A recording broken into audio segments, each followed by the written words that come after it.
Yan mga katamsi, mag paksiw taog tamban. So, una tumbutang asin. So, magic sarap.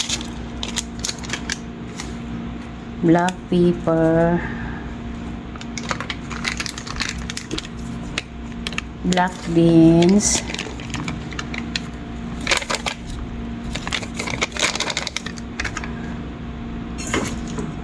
Then, atong lamas, sili, luya, at sal, ahos, bombay. So, ato na ilunod tanan.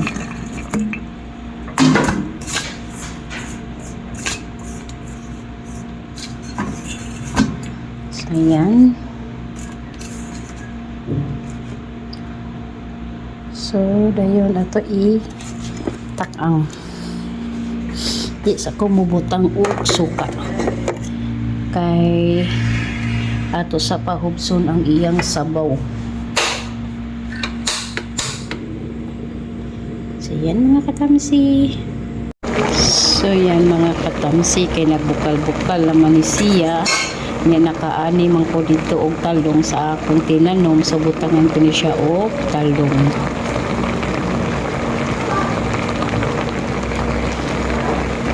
So ako siyang gipahubas og iyang ko galingong sabaw kay para dili lang si. So kay sa mga istuloy ang uban ni tamban. So ako ni mo talong kay nakaali man ko ani. So yan mga katamsi. So ako paging pahubso ng iyang sabaw ko agalingong tubig. Una pa ko butang og suka para dili lang siyang ato paksiw.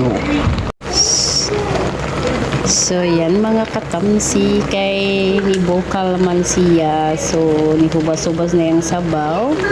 So atong butangan og suka. So yan. Tangkol suka mga katamsi.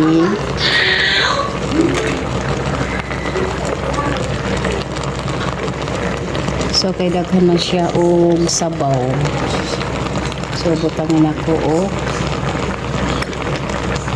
mantika para humot. So yan, at ano siyang paboton na maluto siya.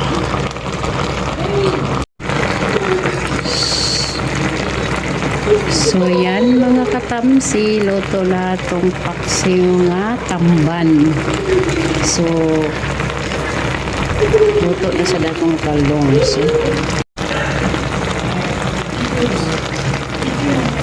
kay lagi luto na mga katamsi para may kunting sipa atong butangag sili. Pero optional, depende ninyo sa hangang. So yan mga katamsi, thank you sa pagtanaw and God bless ating lahat and bye bye.